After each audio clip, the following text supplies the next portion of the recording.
Hey, and welcome back to Game Talk. I'm your host, Evan Mion. Today I'm joined by Connor Hey guys. and Mike. Hello.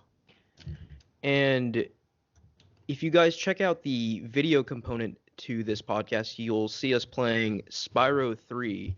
Actually, Connor, do you want to tell them a little about what you're trying to do here in Spyro? Yeah, I'm just kind of trying to learn the Spyro Year the Dragon speedrun, and you're gonna see me doing the trick that I just actually managed to pull off, basically a billion times because I cannot get any consistency with it at all. And that's basically it. I'm just kind of learning the tricks for fun. Yeah, You I might think the hear my idea controller is that clicking. eventually we'll want to do the three of us on this podcast will do a speed run of the same game, and we're thinking Spyro 3, and just to sort of compete with each other and see who can get the best speed run and just talk about speed runs in general. Yeah, I did want it to be this game, but after learning a bit of it, I think I might have bit off more than I can chew. The Yeah, the because tutorial I've been following is about 2.5 hours long, and I've only gotten about 30 minutes into it in the weekend I've been learning this. because none of us really have experience with speedrunning except for Mike, right? Yeah.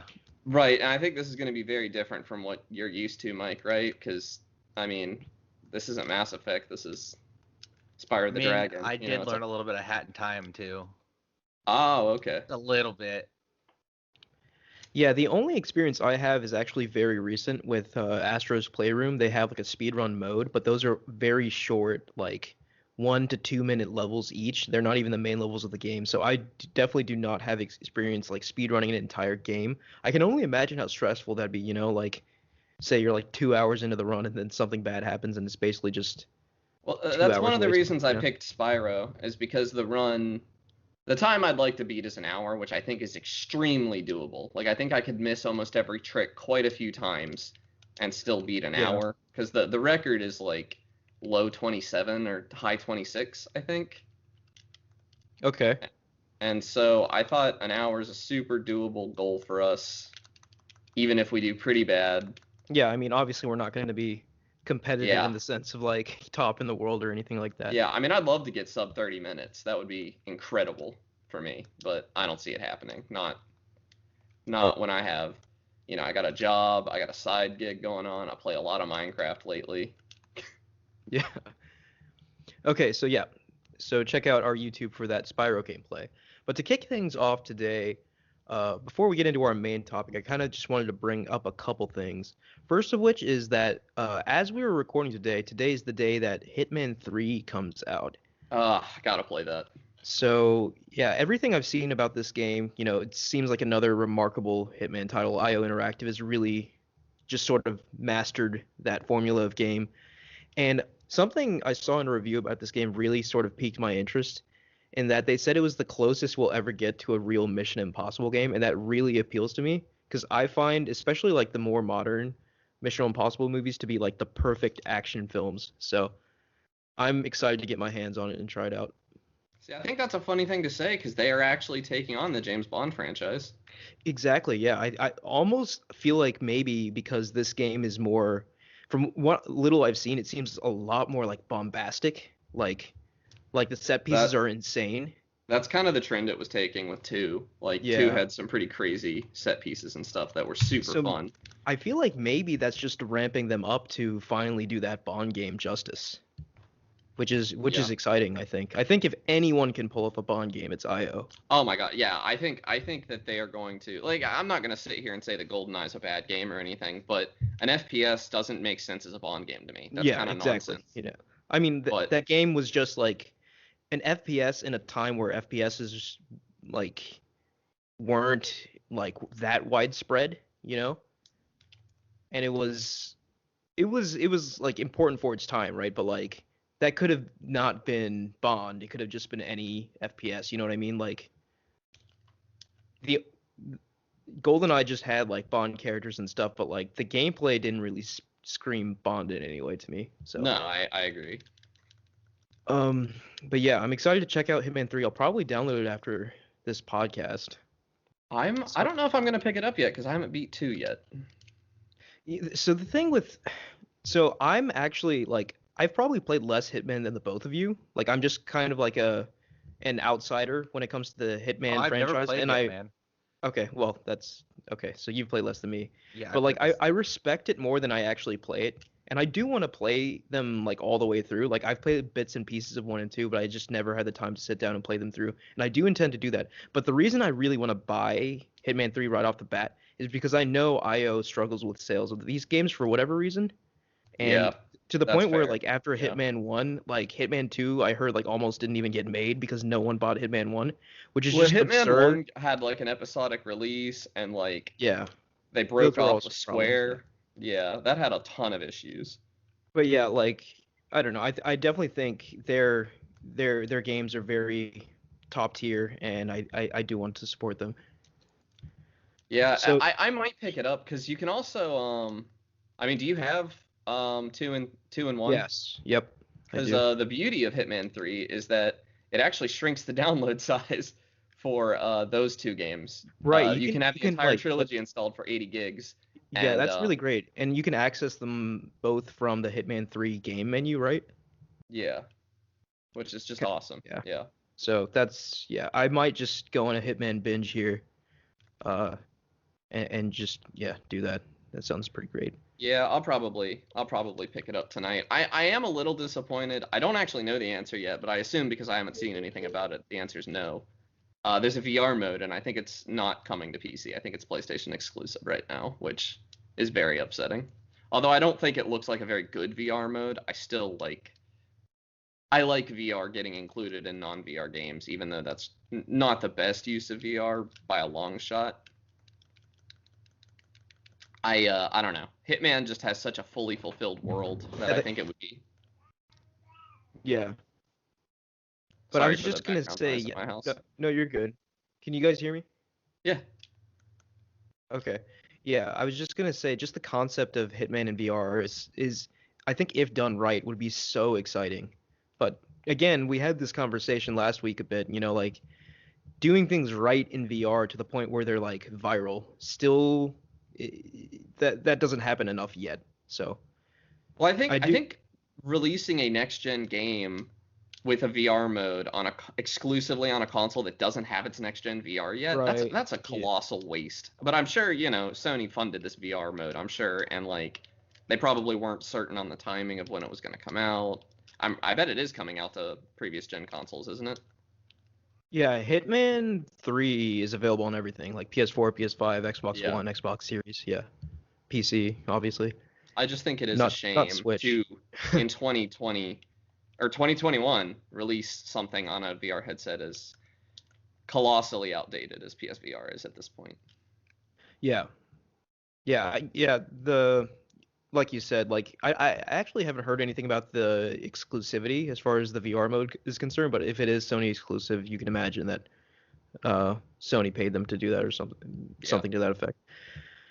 But yeah, I just kind of wanted to get that out there. I'm excited for this game more so than the other two, just because from what I've seen, it's like the perfect mix of like that Hitman gameplay mixed with like Uncharted X-esque set pieces, and that's sort of what I'm looking for right now.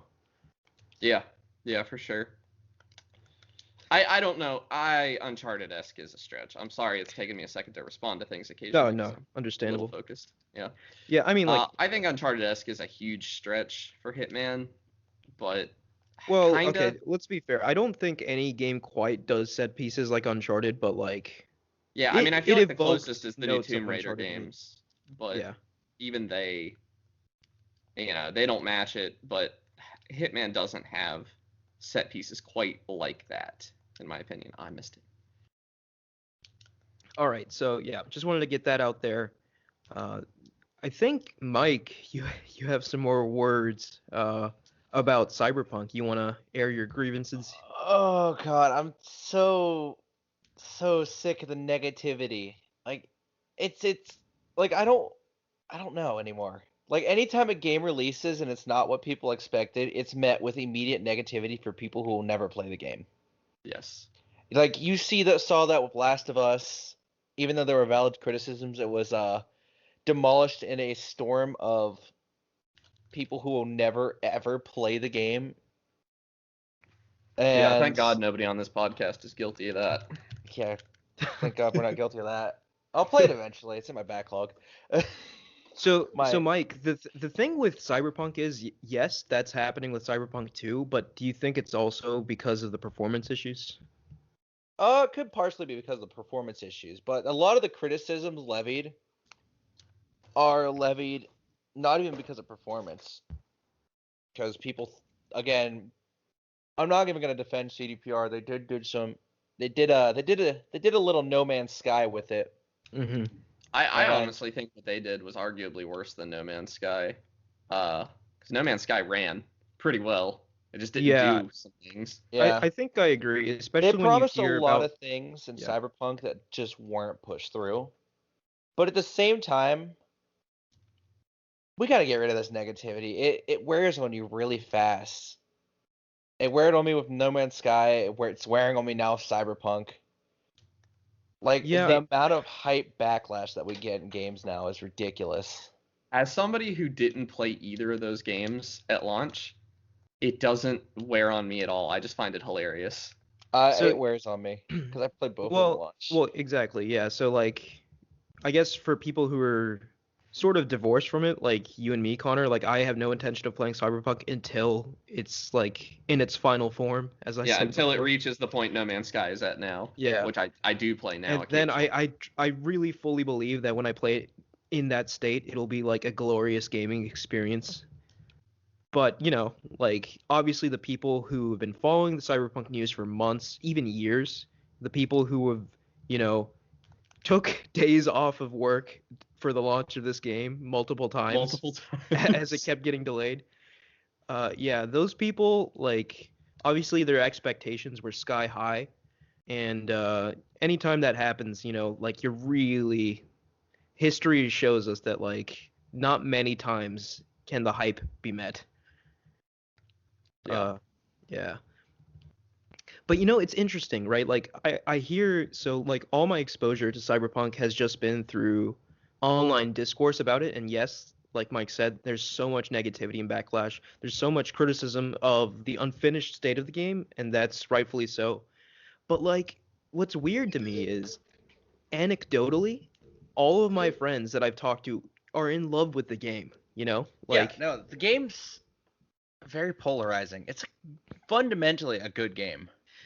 so again, is the what's causing the polarization besides the bugs? Is it because like people it's not the second coming of Jesus like some people thought it would be? Yeah, Is so I that think some people bought too far into the hype and thought it'd be like the second coming of Grand Theft Auto Gone Wild or whatever. Oh, okay. Yeah.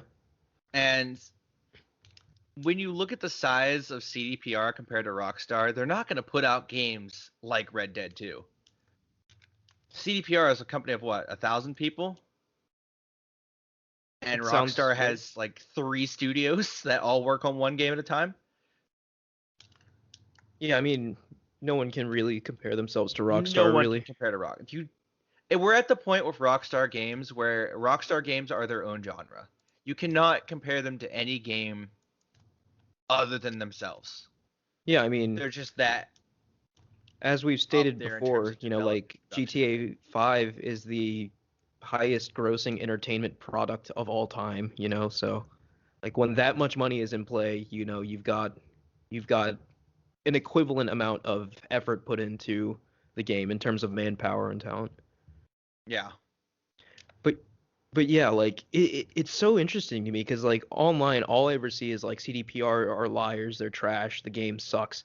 But then like I get texts from my very good friend from high school who I know doesn't really play. He's not like a gamer, right? Like he plays maybe one or two games every year, right? Like he has like an Xbox One. He's not like wired into the ecosystem at all. Like very very casual, and he texts me and he's like, dude, you have to play Cyberpunk, this game's incredible. And I was kind of surprised because like I know Cyberpunk's like a mainstream game, but like he usually only plays like, you know, Madden and Star Wars titles and stuff like that. But here he was telling me about Cyberpunk, and I was just like, yeah, like, are you seeing any bugs or anything like that playing on, you know, base Xbox One? And he said No, he was just saying like yeah, the performance is locked at like 30 FPS, but like he's had no issues so far, so There is no way that performance is locked at 30 FPS. it's probably not. But probably like not. Yeah, I on mean, I'm glad paper he's it having is. fun with it, Yeah. but that's just not true. But no, he's really enjoying the game, and it's funny. Like he was the last person I would expect to even have heard of the game, rather than buy it at full price and play it.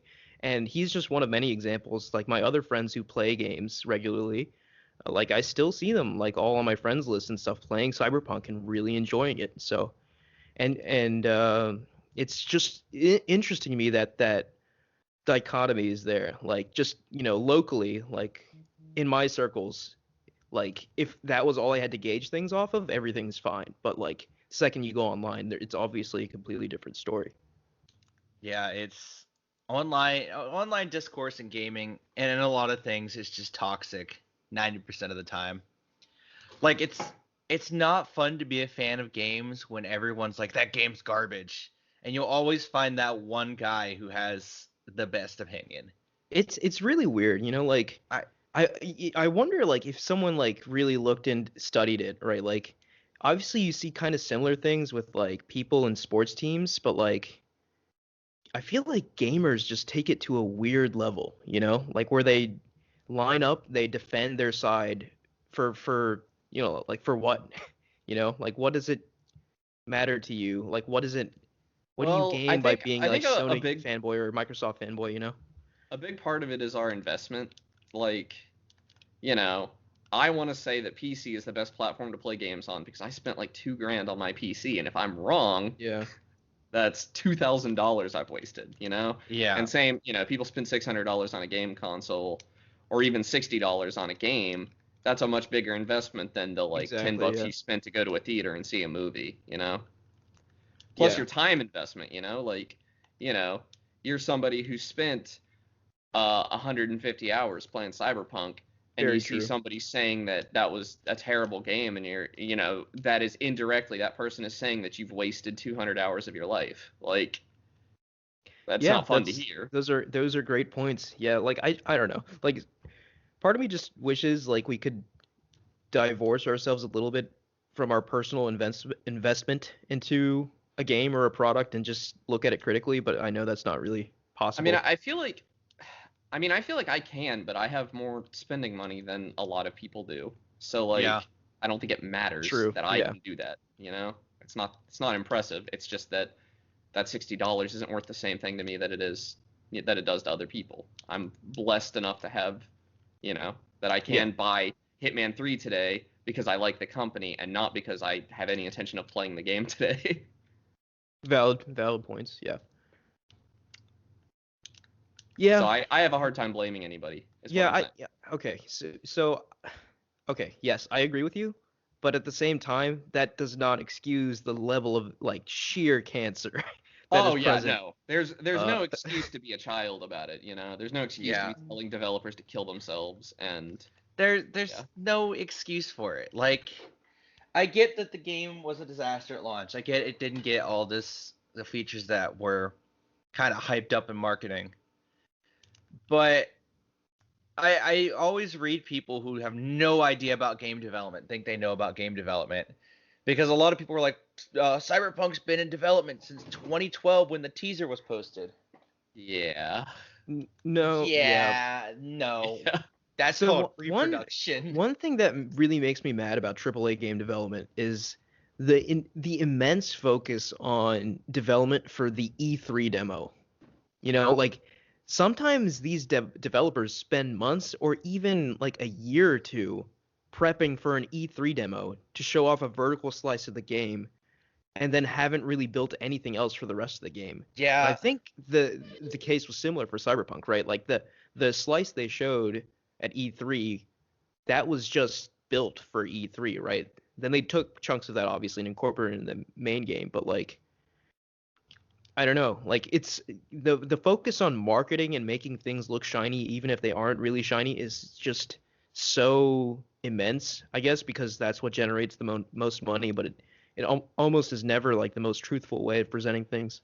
That's far from exclusive to the AAA space, though. I mean, I developing for Spectrum. Mhm. Remember me and Gabby, like, trying to figure out what we could show, what we would wall off before our demos and everything, and it would be like when you're working Right. while also trying to get your degree and stuff, a weekend is a very long time to spend on something like this, and we would do that. We would spend a weekend like getting our game ready, even though pretty much everything we did that weekend was going to get thrown away. Okay, yeah. Yeah, so I get it, right? But like at that point there's like I feel like people who are invested in the industry, right? Like obviously casual consumer won't really care that what they showed at E3 isn't reflective of the final game. But like at least at this point, if you've been in this for a couple of years or so, you should know that like E3 doesn't equate to like you'll actually be playing this when the game comes out. Yeah, And I think but because the E3 demo of Cyberpunk was so polished and mind-blowing, like I heard about that E3 demo for, you know, eons after that happened. Like that's what really brought the hype for Cyberpunk. Before there was hype because it was CD Projekt Red. Their Witcher 3 was immense, like and now they're making this insane Cyberpunk game, right? But, the hype was solidified by that demo. And yeah, that all sort of crashed and burned. Yeah, but that hype, I mean, that hype made them a lot of money. I have a hard time faulting them for doing it, And I do think that eventually, I mean, obviously the executives the executives are at fault here. I don't think anybody is doubting that. But no. Well, nobody with a brain is. But God, I think that game is eventually going to live up to that E3 demo. Yeah, and so I have a hard time. So too. Like if we just judge CD Projekt by their history, we should know they're good for it, right? They'll do it. It just sucks that, like I think we've said the same thing for the past like 2 or 3 episodes. This game should not have come out last year. Yeah. But yeah, Mike, so overall you're enjoying it, right? Yeah, from what I played. Yeah. You mentioned you actually only put like 20 hours in it? 22. I'm waiting on a new graphics card. That way I can stop playing at 720. Yep. Understandable. Yeah. What are you getting, out of curiosity? 720 on medium. I'm getting 60. That's not what I meant. I meant graphics card. Oh, I'm getting a 1070. My little brother's upgraded his computer, and I'm just stealing the graphics card out of it. I feel that. I'm still waiting on my 3080 to get here. It'll be a while. I'm still waiting for the 3070 to be available to purchase. Dude, you should have ordered from that dude when I sent him to you. I should have. You probably have it by now. The 3070 is less rare than the 3080. Is it really? I think so. They made more of them. I'm pretty sure.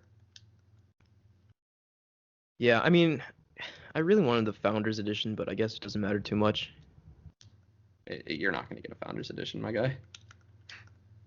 But doesn't NVIDIA restock those? Yeah, but you're going to be waiting. I have a feeling by the time you could get one, they are not going to be restocking it anymore. Oh, man. Okay. I know they look nice, but I wouldn't wait. Well, yeah, I'll figure it out. Yeah. Then, like PC gaming isn't that big of a deal to me, so that's why I haven't really moved with that much urgency, but yeah. I just want to play Minecraft with RTX. That's the mood. Speaking of Minecraft, I think the main thing we wanted to discuss today was the idea of comfy games, right? So that one or two games that you over the years you always go back to and you always have a good time playing. Even more than that, I think a lot of people got into gaming. I don't know if anybody in our audience did, but a lot of people got into gaming because of Animal Crossing this year. And if I had to describe Animal Crossing with one word, it would be comfy. Yeah, so that's interesting. So I think we were thinking about it in 2 different ways, which are both completely valid, of course. But like when you said comfy games, I was actually thinking of something that you return to over the years that like you reliably play and a tremendous amount of comfort. Yeah, have fun with, But like obviously there's also a genre of games like Animal Crossing, Minecraft, I would argue, Stardew Valley, Harvest Moon, that are literally just comfortable to play. There's very little stress in them, uh, actually no like twitchy interactions. It's just you play it and you enjoy the progression, you know? Yeah. And even yeah, I've been playing a lot of Minecraft for that reason. I find it extremely soothing, I would say, to just sit back and like dig the 3x3 tunnel for my mine shaft and everything, and Yeah. hang out, gather materials while my friends are building in multiplayer. Yeah, Minecraft is probably the most, I think, famous comfy game. Like everyone's played Minecraft. Everyone has a Yeah, Minecraft story. yeah. And like Yeah, I don't know about you guys, but I for sure, even like Minecraft Hardcore I've played a couple of times, I always have to build like a nice little fishing spot and everything and just vibe and listen to that great C418 soundtrack and hang out. Yeah, the soundtrack to Minecraft is key to its comfiness. That soundtrack is stellar. Yeah. It's yeah. It'll It's lower your blood pressure. yeah. Yeah, you could prescribe that soundtrack. But yeah, like so comfy games to me, yeah, obviously Minecraft is one.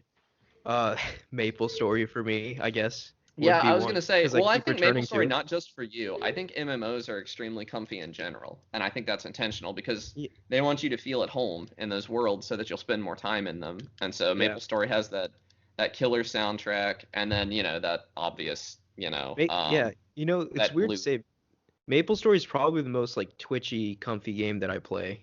Like, See, because I find speedrunning Spyro 3 extremely comfy, even though my hands hurt at the end of it. Like I love the soundtrack. Stuart Copeland hit it out of the park. I find these graphics super charming, hmm and like I played it as a kid, so it's got this lasting impact on me. It's super nostalgic, but also it's just, I mean, if you're playing it casually, it's not a very hard game, but it's pretty twitchy Right. in the speedrun. Yeah, I think N64 era 3D platformers also have that charm for me. Like, I can boot up. I know we disagree with this, but I could boot up Banjo-Kazooie anytime and just feel at home playing that I game. was gonna say the same about Ocarina of Time and Super Mario Oh, yeah. 64. Yeah, Yeah. Yeah, and obviously like a big part of that is nostalgia, right? Like because we played those games in like formative years growing up. yeah. So, yeah, I think Yeah, for sure. I think there are a lot of kids who will be describing Super Mario Odyssey the way we describe right. Super Mario 64 Yes. very soon. Yes, I agree with that completely. Mike, do you have any games like that? So That my comfy games are a little weirder because I love just like chilling out and playing strategy games. Yes, I can agree with you Yeah. there too. So like right now I'm super comfy just playing Hearts of Iron 4. Like there's something comfy about just you know winning World War II or like conquering the world. It's just something Yeah. comfy about it. Like you're Yeah, I can not agree with that. I mean, Civ 5 stressed out.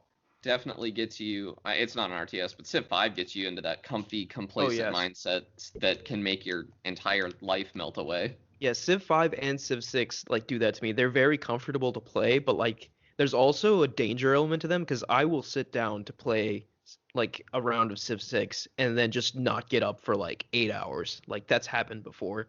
So, Yeah. it's Civilization to me, yes, it's comfortable, but it's also like uh hypnotic, I guess is the word. Yeah. Well, I think Hypnotic is like a key part of a comfy game, in some Yeah. part. Yeah, I guess. Because you can't argue that MapleStory is not hypnotic. Yeah. Too hypnotic, I would argue. Did I ever tell you guys that about the story of my friend who will go unnamed that like straight up just got addicted to MapleStory Yeah. that culminated in him stealing his parents' credit card and charging for like hacked items that got him banned like a few days later. You've definitely told me about that. I don't know if you Yeah. told the story on the podcast. Yeah. That's Yeah. rough. Obviously this happened at a very young age, but I had a similar problem with an Exxon game, except I didn't steal a credit card. It's just everybody knew that was what I did all the time. So for like 2 years, I think all I got for my birthday was Nexon Cash. So I ended yeah. up not really of my own volition, pouring some $200-$300 into and Nexon. I bought some MapleStory stuff. I bought some Mabinogi stuff over the years. Both extremely comfy games. Yeah, so I guess that kind of leads into an interesting conversation. Can the comfiness be, have like a sort of dark element to it, because devs can definitely use that to sort of convince you to spend some money. Nah, man, I spent that money because of a Skinner box, not because of well, in MapleStory it's definitely the Skinner box. In Mabinogi, yeah, kinda. There was definitely a sinister side to the transactions in that game because the transactions made you move faster, and they put the towns really far apart, which is really scummy. Yeah. Like looking back, that game is just extremely scummy, and some stuff like that. But I don't know. It is what it is. They definitely reduced that over the years. Oh man, I messed up. Yeah, I don't know. Like for me, like there's only a couple genres that I would classify under being like, a comfortable game for me. And like for example, like I don't think I would ever call an FPS a comfy game. No, for me at least. Too twitchy and flinchy. Yeah. I guess maybe something like Destiny would be the closest, but even that is still actually League's kind of comfy. Intense. No League? way, dude. No. There's no way. If you're playing ARAMs, yeah, it's kind of comfy because you're literally playing by luck of the draw. Okay, I think you're digging way deep into the personal comfiness that is not the broad appeal comfort where I don't know. I think there are some game modes in League that are comfier than other. Like game modes that don't rely on competitiveness and more as like I'm here to just have a good time and not care. I could see that argument, yeah. But just using the word comfy and League in the same sentence is just like it rubs me the wrong way. The most toxic game on earth. No, I think that title belongs to I think that title's changed. I think that belongs to Fortnite right now. Really? See, Fortnite definitely appeals to comfiness because I don't know, like the nature of battle royale, right? Like I'm want always to on edge on a battle royale, like Yeah, no matter if what you're it getting looks sweaty like, with no matter it, what but, it like, plays like, I definitely think there's an aspect of Fortnite. Like they have all those side missions and stuff that you're doing around the map where you're just kind of existing and like they hold concerts in it. That's pure comfy. Well, okay, so I've never actually checked out that mode because I like It's my all the only same mode. It's interaction just, with Fortnite. You're in the same mode. You're just not playing to win, basically. Like if you buy Battle Pass, you get like little missions and stuff that you have to do around the map during the round, and like that's super comfy to do. I think they changed that though. Really? That would be a huge they changed mistake. their Battle Pass system. Another I guess franchise that is super comfy to me and that I always get every entry to is Pokemon. I can objectively and critically acknowledge that Pokemon has a lot of problems, at least where like innovation is concerned, right? But like that critical part of my brain doesn't matter at all when a new Pokemon game comes out because I know how much I'll enjoy it just by virtue of the fact that it's a Pokemon game. Do you I wish I like could that? still get that out of Pokemon because I totally get what you're saying. Yeah. But I rage too hard at Pokemon these days because I hate Game Freak so much for ruining the franchise. So ruining the franchise, like I understand they don't innovate at all, but They make does them that objectively ruin the worse with franchise? every entry. They don't just not innovate. They remove features that people like. They do remove features, but they also add other features. I mean, yeah, they take out the Battle Frontier, which was like one of the most loved features of all time, and add watching your Pokemon walk around in a camp without being able to really interact with them at all. I will argue, yeah. So they do seem to take away like actual like gameplay slash progression features and replace them with like fluff features. Yeah, fluff Like- features that you're like not going to get Pokemon time ME. out of. Like, Yeah. yeah, like Pokemon ME did not increase anyone's like But here's the playtime. thing, like you and me can argue that, right? But like their sales tell a different story. I think Sword and Shield was the best selling in the franchise, right? Yeah, but that has literally nothing to do with the things they added to it. They finally released a Pokemon game on a console. People have been begging for that for years. Like, it's all the marketing. The games don't No, sell. but Like, my it's all argument about was the that franchise. right, like they with Sword and Shield they've proved that they can strip away whatever they want and they'll be fine, which Yeah, and is that's why I unfortunate. don't buy it, is because they, like I'm sending a message that you can't Yeah. ruin this franchise that I love and still get away with it. Yeah, so yeah, I understand your arguments completely, but like I still Pokemon hasn't pushed me over the edge yet. I still enjoy every entry for what they They are. they could Uh, release Pokemon Red reskinned every single year and still like break sales records every time. I guarantee Yeah, it. it's Like, Pokemon. yeah, no one cares. Like Especially everyone, Pokemon Red. Red, like yeah, obviously everyone loves Gen 1. I don't care for Gen 1. I don't like any of it. I, I, What's I like the designs and everything, but I don't think the games are that good. I don't play Fire what's your Red. favorite generation? Um, Gen 3 probably for nostalgia purposes, Yeah. but if I'm picking a favorite game, it's Soul Silver, a remake of Gen 2. Yeah. Okay. Yeah, I just wanted to bring up Pokemon because I think that franchise is unique for me in that uh even new entries can evoke that sense of comfortable nostalgia for me, It's got at a lot least. of comfy potential for me that Potential. they Yeah. squander. Yeah. Because I mean, like, just look at the graphics. Like, Sinnoh. Sinnoh is probably it's an incredibly comfy region. You got that area with all the Too all much the water, Connor. windmills and huh? Too much water. That's No, Gen wait, 3. that's That's Hoenn. Hoenn. Yeah. Yeah, good try. Unova also had a crap ton of water, if I remember properly. I have not played those ones. We're getting a That Gen was when I, as a child, realized Pokemon was going down the toilet. we're Yeah, you're we're right. We're due getting way off for track. I was just gonna no, I was gonna say we're due for a Gen 4 remake this year, but we are Yes, I'm also getting excited off for track. that. Oh, I got the skip. This is the hardest one I know how to do. Good luck. I'm not But yeah, actually. I think Mike, you were actually going through your comfy games, and then we got super sidetracked. Do you have anything else you want to spotlight? I know Map you play games are up Valorant a there. lot. Valorant. It's not a comfy So game. so that's not for you. Okay. Ooh, I haven't played Valorant in a while though. I think I just got Oh, bored sorry, of not it. Valorant. Warframe. That's what I meant to say. Warframe. Yeah, no, Valorant I haven't played in. Yeah, Yeah, Valorant's Warframe is probably the definitely shooter way that has the yeah. most comfy potential. Warframe is definitely a comfy shooter because you can just, depending on how you could play it, super sweaty and shoot your guns, or you could just press the 4 key on your keyboard over and over again and get the same results. Really, Sounds a lot like MapleStory. you could just you could either be sweaty or comfy. There's a lot of in between on both of those, and I love it for that. Yeah. Like sometimes you just want to relax, so you load up a defense in Warframe and just like grind meaninglessly through mooks until you get bored and decide Yeah. I'm done.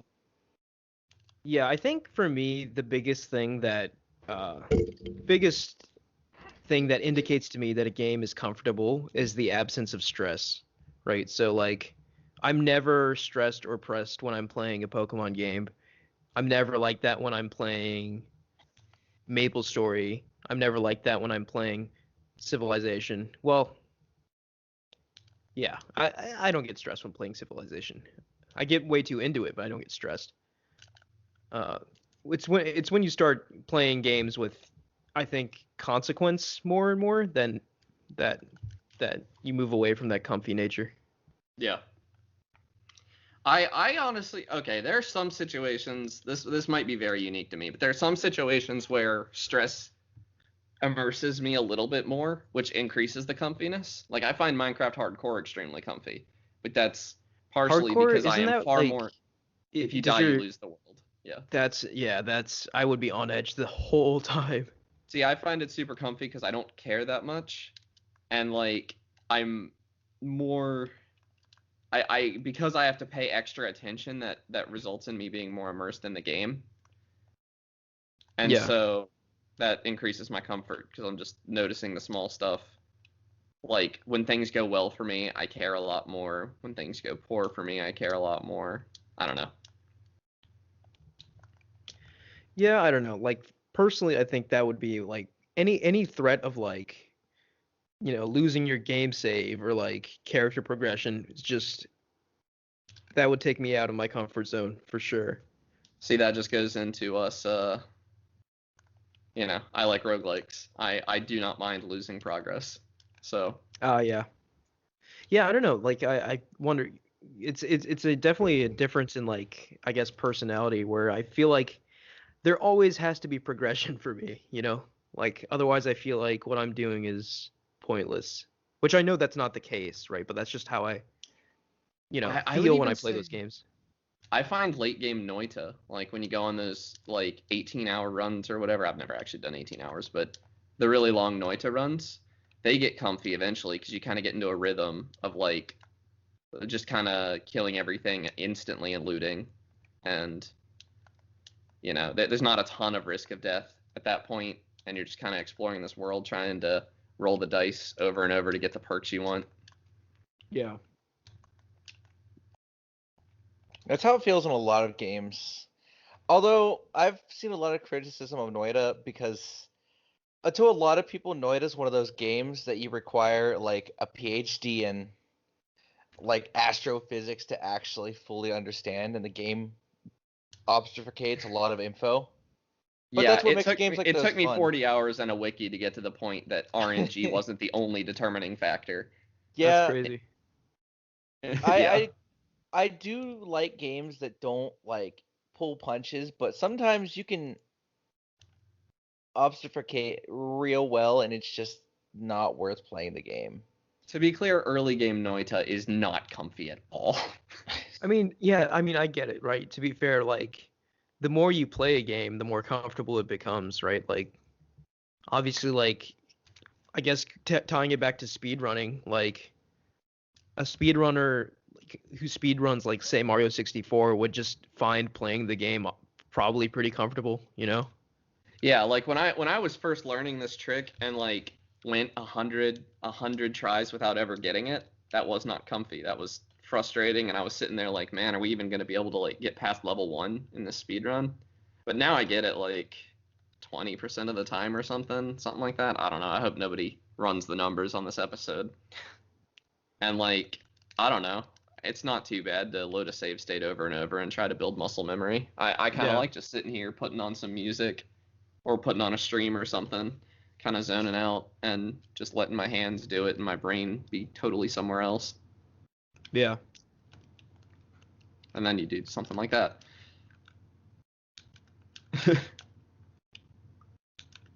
Yeah, I'm just watching you play and I've actually never played Spyro 3 before, so I'm just Yeah. like the You haven't played any characters. of them, have you? I've played a little of one in the remake, and I was enjoying it a lot, but again, like distracted. But Three's the comfiest one for me, but that's mostly nostalgia. I yeah, don't mind one. I think it's an okay game. It definitely doesn't have anything on 2 and 3 though. There's way more to do in 2 and 3. yeah, okay. But yeah, I think I mean I've basically given out my comfy games. Do you guys have any more you want to list, or are we ready to I move mean, on? I know RuneScape is extremely comfy for a lot of people. It does nothing Oh for yeah, me, we've but had we had a I feel couple of we'd be our remiss not to say it. And couple of WoW, our Discord members talking about that last night. yeah, Uh, shout out to Ryan and that yeah, other guy. yeah, yeah. RuneScape, I don't know. Like I was definitely hooked into RuneScape when I was younger, right? Like late elementary, early middle school. Like that was like all I played, and that was like the perfect. I specifically remember like mining rune essence, and then like 10-year-old me thinking like this is the most zen-like thing I've ever done in my life. Yeah, that's exactly the same as like digging the 3x3 hole in Minecraft for me. But yeah, like since then I've tried to go back and play RuneScape, and I just could not get into it. Yeah, yeah. But for I some think a lot of reason, that is your friends aren't there anymore. Because I've tried to get back into Mabinogi a couple times, and it's no, just but seeing. But what I was about to say, for some reason, I did get back into MapleStory, even though I don't really have anyone that plays that. Well, I you only don't have play like it in one a way friend. that would be compatible with friends playing with you anyway. Yeah, I bet, but to be fair, I feel like MapleStory just encourages that too now. They just encourage you to like level up as fast as you can. And Yeah. then like at the end of the game, like then things open up and more like team-based activities open up, which is kind of backwards, I think, but Yeah. I I don't think know. I think that's that's pretty common in like WoW yeah, too. Like I you do think your that's the way questing and then you get to MMOs max level and I think that's the way MMOs do things nowadays. yeah. You're supposed to like make friends along the way to help you get through the story and then you get to the end and you've got your friends and I Yeah, don't know. you've got your friends. You got anything else, Mike? Not really for comfy games. Okay. Uh, let's move into what we're playing. I can go first this week, Okay. which it's funny. I've actually been playing Pokemon Sword. So I felt the urge to play Pokemon, right? So I took out my Switch, booted up my save, and I was just like, yeah, this post game stuff isn't really doing it for me. So I deleted my save and just started again from the beginning.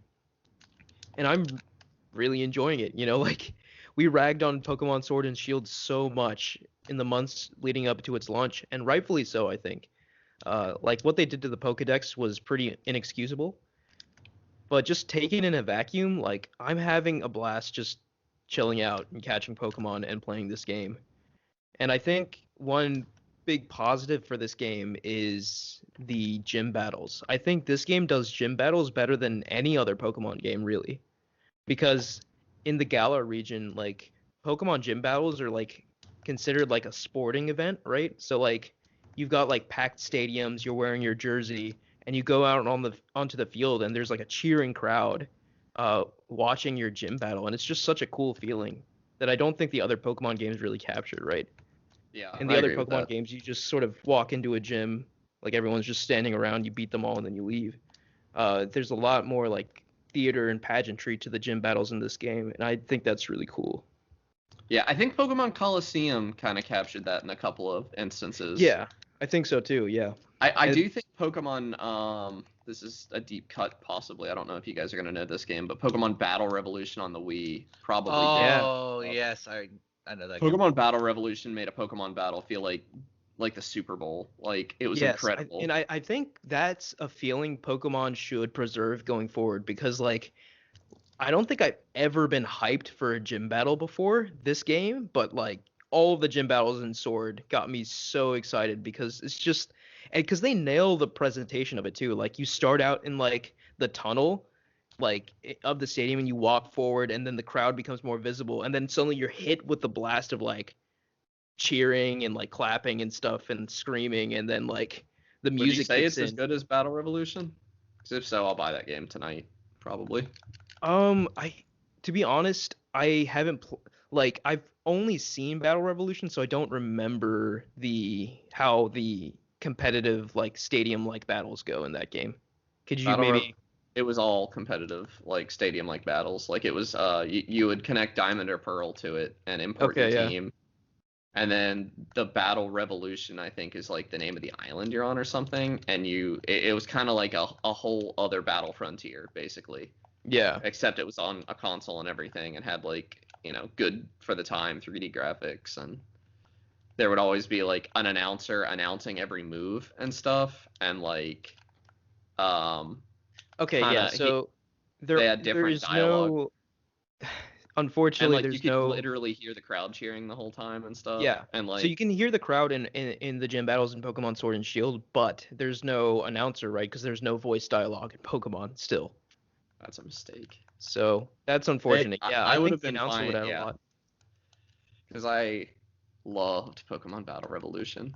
It also had really good character customization. Yeah, and actually Sword and Shield have great customization too. Like there's various like clothing shops and hair salons in every single town, and you can like buy different clothes and different hairstyles from different towns and really sort of customize your look, like down to like down to the smallest article of clothing. Like you can customize your socks, you can customize your shoes, shorts, shirt, backpack, Okay, good. I sunglasses. do like that. Yeah, so How's the That's DLC? Yeah, so that's actually another reason I went back to Pokemon Sword because I had never played the DLC.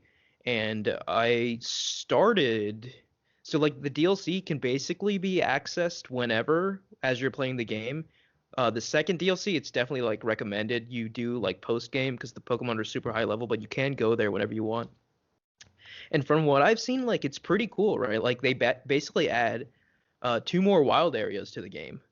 Yeah. So so the wild area I think was the most impressive part about Pokemon Sword and Shield, right? Like especially because you had that collaborative element in the wild area. You could team up with your friends and catch like Dynamax Pokemon or maybe even try to hunt like a legendary Pokemon. And they added more of that, which is really good in my opinion. It also has like that dungeon mode, right? And the Crown Tundra. Yeah, I don't know I haven't really gotten to that yet. Like I've just barely checked out the Crown Tundra, and that's like the late like they like you should go there like post game because like everything's like 60 plus over there. Mm. So like See, I went yeah. that's the one that's kind of got me interested enough. But there are two things stopping me, and that's that like I'm not sure I have it in me to play through that baby game, to get to that point. I really don't know if I Yeah. have it in me. And I also, am I going to spend $90 on a game that I just spent an entire podcast dumping on? Like, Yeah. probably not, huh? So yeah, the price point is definitely an issue, right? Like Nintendo games hardly ever get discounted, and like I don't think Pokemon's really worth $90. Mhm. But I do think that like for all the ragging we did on Sword and Shield, like obviously before it came out, like I think it's really grown into a pretty solid game, especially because the expansions have added back a lot of the missing Pokemon. So I think this game supports the majority of the Pokemon now. It should support all of them, of course. But like it's been fully integrated with Pokemon Home, which is like the new version of Pokemon Bank, right? Where Right. like you store your Pokemon in a cloud server. Where where And you can spend like $10 a year or whatever to have it's have super Nintendo give cheap. you a single kilobyte of storage on a server Yeah, somewhere. I mean it's stupid that you even have to pay for it, but like it costs like a very low amount of money. It's like $5 That's $5 a year, I think. Yeah, I Something think like so. that. But yeah, Which Pokemon Home does support, obviously all Pokemon, right? So like even if you have like the one or two Pokemon that you really want that you can't bring into Sword and Shield, you can keep them in there and hopefully bring them into a future game. Yeah, I think a But lot of the Pokemon missing right now are Sinnoh Pokemon, and people are thinking like with the release of the Sinnoh remakes, yeah, that'll complete the decks. right. But yeah, like it's interesting because like I think buying the expansions, like obviously it expands your Pokedex too, but I think like it inserts Pokemon that weren't there in the base game, like rather than just putting them in the DLC regions, right? So like the variety of Pokemon you encounter is much higher. You also So, don't have to buy the DLC to be able to put those, like if you have those oh games in your really? Pokemon Bank, you don't have to have the DLC to Th- get those Pokemon. That's really cool. I didn't know that. I don't think that's really cool. I think that's the bare minimum they could do. Mm. But Yeah. Well, yeah. But knowing Game Freak, I expected the opposite. yeah. But But yeah. yeah, like I'm surprised at how much I'm enjoying Sword. Like the biggest thing that stood out to me this time playing through it, and I have like 5 or 6 gym badges. The biggest thing was the gym battles. Like really kind of get me excited. And I think they're really well done in these games. And I think the designs are decent, right? Like obviously Gen 1 through I think 4 probably are the strongest, but I think, Gen 8 Galar Pokemon are better than 7 and 6, I would say, which I think 7 and 6 were pretty atrocious design-wise. So yeah, I can't agree with that, especially since in Alola they introduced like the Alolan The forms and stuff. Alolan, okay, all the Alolan Pokemon are cool. Like, Yeah. but other than that, it was iffy to me. I do like so they continue that sort Yeah. of theme. You have Galarian Pokemon, right? And most of them are Kanto, right? But not all of them, which is good, right? Like there's I think one even from like Gen 5 that has Galarian form, Oh, that's really cool. which That's is very which is inclusive. yeah, very inclusive. But like yeah, you've got like Galarian Weezing and he's hilarious cuz like his smoke like forms like a mustache and a top He hat. becomes a proper British gentleman, Yeah. is what he becomes. He does. Yeah, a bloke. A Proper a bloke.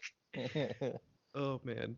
But yeah, we've got Galarian. Let's see. I think the expansion added Galarian Slowpoke and Galarian Slowbro, Galarian Slowking, and he's like psychic and poison type, which is kind of a unique typing.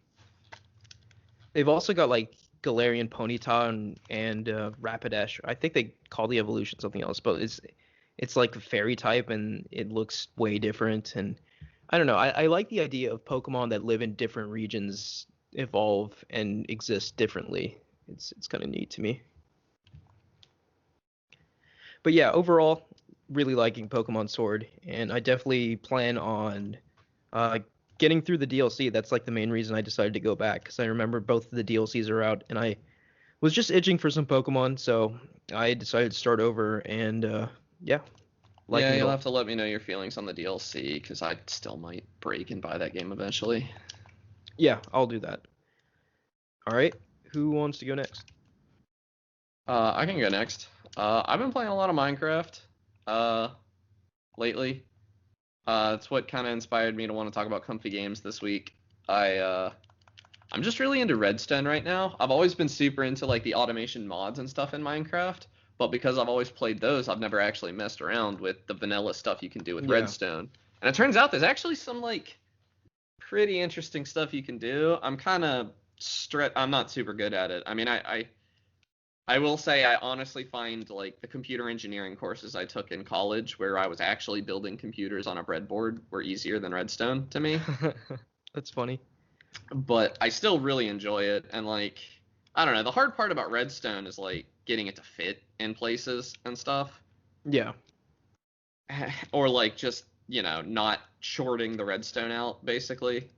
Yeah, I find it Redstone to me, like it's I finicky. always found it really fascinating, just from a theoretical standpoint, but like I never actually played with it myself. Like I never when I play Minecraft do I really experiment with Redstone at all. It's just kind of there for me. But like, yeah, that's cool that you're diving I into find it. it super fun. Like there's all these like actual practical things you can build, and there's also like I'm having a ton of fun building things that are like almost practical. Like I have a down in our mine, I'm playing with a couple of friends, and down in our mine I put a chest, and the chest is connected to an item elevator. So like if you put items in this chest, they get sent to a chest upstairs.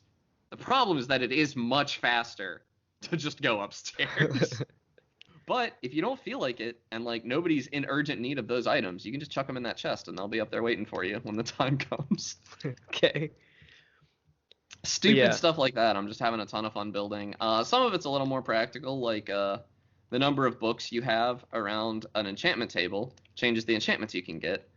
So I'm building like the one I have right now takes and adds books. 15 is the max. So it takes and adds books 5 at a time, but I want to build one that has like 2 buttons, and like one button increases the number of books, the other button decreases it, and like Yeah. maybe an extra button to max it out or something.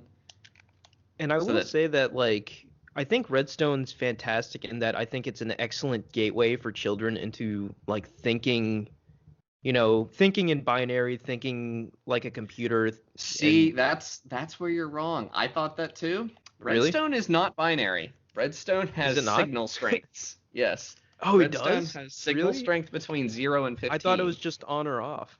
Nope. 0 and 15. Yep. Wow. It is Okay. far more complicated than I once thought. I personally, all of my Redstone constructions I've built so far use it as a binary on or off thing. But like there It are was things just that on or like off at one point, right? Surely. I don't know. I think all that 'Cause that's how I mattered was whether it remembered was it. on or off at one point, but it always I think only went 15 blocks. But now like the actual like which block you're on matters for how much signal you get from it. So I Okay. just use a repeater to instantly boost my signal to 15. But you can do stuff like how full your chest is. That chest will give off a different amount of redstone signal. So like Wow. yeah, So so there's like like you a can wait. capacitative element to it. So you can like check whether or not a chest is full. If it's like sitting in a minecart or something, you can wait until that chest is full to launch that minecart or something, for instance. I'm not doing anything like that yet. I will Okay, so probably yeah. use because that 15 is an awful happy number when you're building the bookcase thing that I'm building, you know? That Yeah, that really kind of blows my mind. That blows the door open even more on what's possible. But there's like That's people building wild. like flip-flops and stuff where, you can like save information using redstone. Yeah. And like I've built combination locks before. That was one of my favorite things to build when I was younger. I thought it was super cool to like build, even though like obviously you have to kind of suspend disbelief for this to be useful at all because it's Minecraft and everybody could just break your blocks or whatever. Right. But I always thought it was super interesting to like put a combination lock before you could get to my valuables chest when I would play multiplayer. Yeah. And like just going back to my earlier statement, yeah, like maybe okay, so it's not binary at all, but like it still helps you think like an engineer if you're playing around with that stuff when you're Certainly, and younger. you can treat it like it's binary, which I am right now. But Yeah. signal strength. Well, signal strength matters in computer engineering, but that's getting into extremely complicated stuff. So Yeah, that's super cool. Like I didn't know that about Redstone. yeah, Like I'm I actually like I always watched like those insane videos where like people like program like Pokemon Red entirely in Redstone, that's and they not use more something called Redstone. like They use the command blocks. It's kind of command cheating. blocks, right? They use that in conjunction with Redstone, right? Yeah, but it's they're not like building a Game Boy in Minecraft. They're programming an emulator or something in a command block Yeah. essentially. Command blocks are whack because apparently you can even like pull information from the internet using a command block. Like I saw No way, somebody really? had built a subscriber counter in Minecraft. That's crazy. I think. Yeah, I couldn't tell How's if it that was real or possible? not. Yeah, I don't understand it. I couldn't tell for sure if it was real or not. I mean, if the scripting language is like good, then yeah, I get it. But But yeah, I don't know, man. I besides really want to put Redstone, up a public Minecraft server though, and like yeah. if I do, I'll probably shout it out on the podcast. I won't give the I'll probably give the Discord away for it. I don't I'm probably gonna vet people. I'm not just gonna put the IP out there because I'm not gonna have like administrative tools or anything. Hmm. But we will see whether or not that happens. Because apparently you can't connect to a dedicated server other than a realm if you're on console, which sucks. Because I don't want to pay for a realm if I can avoid it. I may, if I end up going with a realm, I'm probably, if I was gonna do it on my own PC, I was just gonna like take donations. Like if somebody wanted to throw me 50 cents or something to help me pay for electricity. If I do a realm, I'm probably gonna have to like actually collect money from people who are willing to fund it because I don't want to pay $11 a month for something I am not going to be the primary user of because I don't have Right. enough time to play it all the time. So are you currently playing like on a server with friends, or are you just solo We're Minecraft just experience? I'm playing with friends, but it's just my friend's playing on an Xbox, and we just only play when we can all three hop on. Right. Okay. Yeah, Minecraft, like I've talked about Minecraft a lot on this podcast, and like I said, has Minecraft stories. It's just one of those games that the stories sort of just write themselves when you play There's that so game. many different ways to play it too. Like I've noticed, like the vibe is so different based on like the context of the multiplayer you're playing in. Like for instance, we're playing where we all like I'm not a huge builder, so my buddy Tyler is doing most of the building. My friend Whitney is doing most of the exploring, and I'm Yeah. doing like a ton of like strip mining. I don't know if strip mining's the word, but like digging tunnels and stuff and mining that way under our house while she goes Yeah. out and explores caves. That's super more. fun. Yeah, and Yeah. then we just meet up at the end of it and like, we'll go into the Nether together for the hard part and like we're all gonna get together and fight the Ender Dragon. But if I put up that public server, it's a totally different vibe. Everybody's gonna have their own house Right. and like I've been watching Ross O'Donovan just put up something called Epic SMP, and it's like a ton of YouTubers. It's kind of like trying to ride the hype of like everybody playing Among Us together. Mm-hmm. And he's like added a ton of YouTubers to a server, and they're using the Create mod, which is another thing, super interesting. But I'm not gonna get into that too much. But it's just I was watching Gus Johnson play on it, and like just walking around and seeing like cresting a hill in Minecraft is always interesting. You never know what you're gonna find. But in Yeah. multiplayer, like on a bigger server, like you could just crest a hill and see like a castle that is like nothing you've ever seen before, or like a mansion, or in his case it was a KFC, I think, or a Popeyes. I can't remember. But, like, it's just incredible. Like you The never know KFC what you've you're gonna never see. seen before. I mean, and it worked. No, It but had like it had an automatic chicken farm on it, and you could just go grab some chicken. that's so cool. No, but I Yeah. really like your comment of how Minecraft multiplayer can just have completely different vibes depending on who you're playing with, right? Because like when Yeah. I play with my friends, right, like it was so interesting because like we all sort of sectioned off and did our own things, right? We made, makeshift houses and settlements and stuff. And then it just turned into this really weird like Game of Thrones-esque series of like betrayals and alliances. Yeah. And like eventually we all met at like a round table and like peace was almost achieved, but then one of us brought like TNT to it and blew up the whole thing and then it ruined all the peace talks and we were all like at war again. Yeah. It's You see, just I don't know, things like that. that's why I kind of want to don't do any moderation, because like stealing is a scummy thing to do, but it also does kind of make the game interesting. Yeah. No, it was Yeah. super fun. And I also remember I think I mentioned on the podcast how we implemented like the hunting game because like someone like after like what when everything was peaceful, one guy was still like stealing things. So we straight up just assembled a squad to like hunt him Yeah. down to the ends of the Yeah. earth and just killed him like completely. And Yeah. so then like that was just so much fun because like we had like maps and we were like tracking him and like all these things. So we just made hunts a regular thing, like, you know, I would be the hunted, everyone else would be the hunter. I had like a 20-minute head start to hide and gather supplies and stuff and like we made a game out of it. It was super fun. Yeah, I can't wait. I mean, I don't want to say that Microsoft is mismanaging Minecraft, because I don't think that's really fair. I think it is insane that they have been working on the scripting API for as long as they have, and like we don't really have anything to show for it.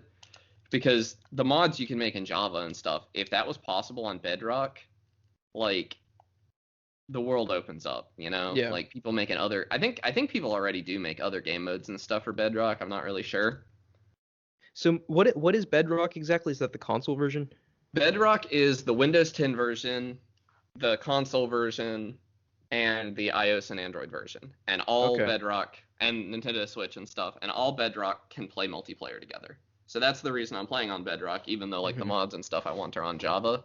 It's because I Yeah. want to play with my buds. It's more fun that Yeah. way. You know what's really weird? Did they take away like those multiplayer mini games? Because I remember like recently I tried to find them with my friends and we couldn't find them. I don't know. I mean, I I'm think they I'm straight up deeply just confused. took them away. Because there used to be like races and stuff, and we'd have lots of fun like doing those, but we just couldn't find them again. I don't know. I know PlayStation switched over to the Bedrock version. Oh, have you updated? You might be on the legacy version of Minecraft. You might not be running Bedrock, because both are available. If you didn't Yeah, I mean, re-download it, you I might mean not be on Bedrock. it's been a while since I've checked out Minecraft, so probably this is before Bedrock. But Yeah, yeah, you probably I need to I switch just over to hope that Bedrock. those multiplayer modes are back because those were a lot of fun Yeah, back in I the day. remember playing a lot of Hunger Games with a friend back in the Yeah, day. Hunger Games too. Yeah. And Spleef. Spleef is a classic. But yeah, I if I could play Tekkit with my friends on console, I don't know that I would play other games. Like, I love Tekkit so much. Tekkit and Feed the Beast. I can't tell you the difference between the two. I love both of them. What are those again? Those are mod packs for Oh, okay. Minecraft Java edition. And they add like insane stuff, like the ability to build automated quarries and stuff that will like dig out an area for you as long as you can keep them powered. They Mhm. add like there's a thing called Mistcraft, which is like you write these books using stuff you find, and the books, when you read them, teleport you to a world based on what the book has in it. So like, and like the good things that you write in a book have consequences essentially that are random unless you add your own consequences. So like maybe you find something that replaces dirt with diamonds for the world you're building, but like if you don't add a consequence to that, there's a good chance it's also going to rain TNT the whole time you're in there, or like That's fun. constantly strike lightning everywhere. It's Yeah. super interesting. Minecraft really is the gift that keeps on giving. It's such a special game. Yeah, the thing about Tekkit and stuff is that those mods are pretty intense, and so they don't typically work great on bigger servers. Mm. Okay. Or at least they have to be restricted, because you don't want like Minecraft world is big enough already, but if you have like 9 different dimensions loaded in at the same time because of different people playing with Right. Mistcraft and all. And it also it adds stuff where you can like keep a chunk loaded in so that your quarry can work no matter where you are. And you have to definitely limit that just because obviously there are only, PC resources are finite. Right. But I love it so much. I think Hytale is maybe going to capture some of that. I'm excited for Minecraft to have some competition. You say PC resources are finite, right? But like I wonder what would happen like if some billionaire with nothing better to do just got like the most disgusting AWS servers and just created the ultimate Minecraft world, Like Yeah, that would be it pretty would be. cool. I mean, there are engine limitations at that point as well. But All right, yeah, Mike? Well, I guess I haven't really been playing much. I could talk about Phasmophobia because I put almost 100 hours into that game already. Sure. Well, it turns out there's a lot more mechanical depth than you think for a game developed by one person. Because there's I a mean, lot that goes yeah. on behind the scenes that determines what the ghost will do, when it'll do it, why it'll do it, what evidence you can grab from the ghost, if the ghost is going to be awful or not. It's just so much going on behind the scenes. There's so much like math. It's bonkers for a single person indie game to have that much. Yeah, I'll tell you at least from my perspective when we played Phasmophobia together on our like Halloween episode or whatever. Like that was the first time I played that game, and to me it just seemed completely random, which I guess is a good thing, right? Because like yeah, when you first join it, it should seem horror, random. yeah, But horror then, should be random to be scary, I think. But yeah, like it's cool to know that like it's all sort of calculated behind the scenes. Yeah, it's all based on like algorithms and everything. And the dev is working hard on trying to make it more balanced because there are some balance problems with it right now, notably thermometers. Yeah. yeah, they Or, seemed a little pointless. Yeah, they're way too powerful. Really, I thought they were stupid and pointless because, Thermometers? like, No, they're super powerful. really, see, I would have said like you can see your breath. Why do you need a thermometer? But Only if it's freezing temperatures. That's it. If it's not. But thermometers allow you to basically go in and find the ghost in like a minute right now. mm, And they really remove a lot of the guesswork out in the smaller maps, which are the fun maps because the large maps suck. I like the school. I thought it was fun. School's fun, but it's also a large map, so they're not exclusively like easy to play on or enjoyable. Like the biggest map is an asylum, and asylum is absolutely a bad time to play on. It's not comfy at all. You're just sitting there waiting for this ghost to show up because you don't know where it is. Although when it does hunt, you still get those moments of oh god, why? But I do enjoy it very much. It's fun to play. It's fun to get drunk too. Yeah, I see that. It honestly does fit it nicely into that comfy games aesthetic. Once you get past the horror, it's very comfy. Yeah, once you get past the horror, that's the thing for me. Like, I don't think a horror game could ever be comfy for me. Once you know exactly what's going to happen and when, it gets a lot less horrifying. Yeah, that game is not going to stay scary forever. That game kind of stopped being scary for me, like in just the time we played it. It didn't get boring, but it did get less scary. It doesn't get boring, it just gets less scary. Like, it's still exciting to play. Yeah, I mean, there's And- still always the risk of dying. God, I just had a really good Yeah. seashell shore. That's a PB. No biggie. Where's your timer? I don't have a timer. So I'm not It's timing not, anything yet. not an official PB. But like, there's even a speedrunning community built around Phasmo. That makes sense. A lot of RNG though. How's Good that lord. work? Just like you catch all the ghosts or something? Yeah, how fast you can identify the ghost and complete objectives. I've done an entire Phasmophobia hunt in under 5 minutes. That's the setup time for like the easiest difficulty is 5 minutes So, before the so ghost. I guess my too question dangerous is things. like, if you do that setup in 5 minutes and you go in and do it again, like, it won't be the same, will it? Like, I'm assuming there's some random parameters. There is randomness. The ghost's Okay. location is random. Its activity is random. Sometimes you'll get a ghost that's very active, and other times you'll get a ghost that's very very passive and won't do much. Sometimes you'll walk into the ghost room and it'll just start throwing stuff at you, and other times you'll walk in and it will do nothing for hours. You'll just be sitting in there yelling at it and hoping that it will do something. So to be clear, you don't mean literally hours, right? Not literally hours. I think my longest hunt was upwards of 30, 40 minutes, but Yeah. it was on Asylum. Your favorite And- stage. My favorite stage. I hate it. It takes so long, and you're just stuck looking at cameras, waiting for this ghost to spawn while two people walk it. Because you can outrun the ghost. The ghost is outrunnable unless it's a revenant. If it's a revenant, then well, hide because they're fast. It's supposed to be tense though, Mike. Yeah, it's tense because if you mess up your kiting, you're gonna die. But if you know what you're doing and there's a long enough hallway, the ghost presents no threat on big maps. That's High school, you disappointing. just have to walk in a straight line. That's why I like playing small maps, because at least the ghost is somewhat of a threat. But on like prison, oh, you just find a long hallway and run away. Yeah, like, I don't know. Like, I'm already sort of just listening to this, looking forward to Halloween so we can play more scary games. God, I've really sort of taken to horror titles over the last year or so. got like They're 10 fun. months There's before a we lot do of that. nice design that goes into it. Yeah. We don't have to wait till Halloween to do a spooky episode. We don't have the viewership for that. We can just do it whenever we want. Yeah, let's just do That's true. Let's do spooky in July or something stupid. Yeah. We could do that. We could do a scary Valentine's Day. Scary Valentine's Day. Sounds Yeah, sure. very I'm down fun. for that. Play Doki Doki Literature Club. I On prefer it Valentine's vastly Day. to my normal sad Valentine's Day. Yeah, you're not wrong.